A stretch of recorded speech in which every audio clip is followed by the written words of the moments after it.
আসসালামু আলাইকুম, কেমন আছেন সবাই? আশা করি আপনারা অনেক বেশি ভালো আছেন। আলহামদুলিল্লাহ আমিও ভালো আছি। আজকে আমি কী রান্না করতেছি একটু দেখাবো আপনাদেরকে। সাথেই থাকুন, সঙ্গেই থাকুন। আসেন দেখি কী রান্না হচ্ছে। আমি এখানে সবগুলো উপকরণ নিয়ে নিয়েছি। এটা হচ্ছে আদা বাটা, এখানে আছে রসুন বাটা, আর এখানে আমি দারচিনি দিয়েছি 4-5 টুকরা।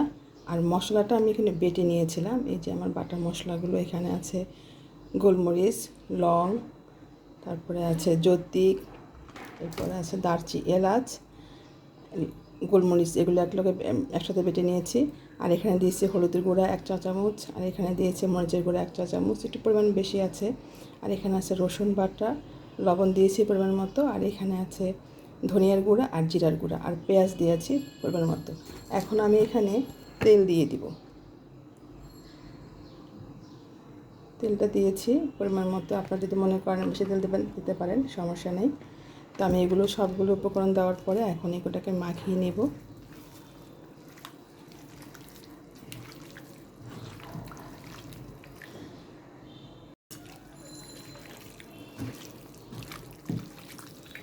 সবগুলো উপকরণ দিয়েছি, এখন আমি ভালো মতো মাখিয়ে নেব।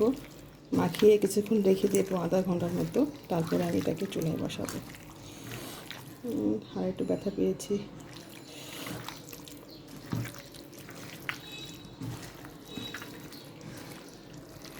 আমার কাছে মাখানো গরুর মাংস খুব ভালো লাগে। মাখিয়ে বসানো যায়, আবার অনেকে মশলা কষিয়ে তারপরে বসান, সেটাও খারাপ লাগে না। তবে আমার কাছে মনে হয় যে এটা বেশি ভালো লাগে মাখিয়ে রাখলে। একজন একরকম করে খায়, এটা আসলে নিজের উপর নির্ভর করে।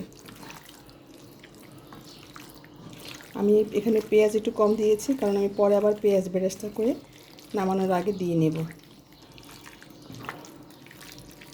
তো আমার এখানে মাখানো শেষ। আমি এটাকে এখন রেখে দেব আধা ঘন্টার জন্য, তারপর চুলায় বসাবো।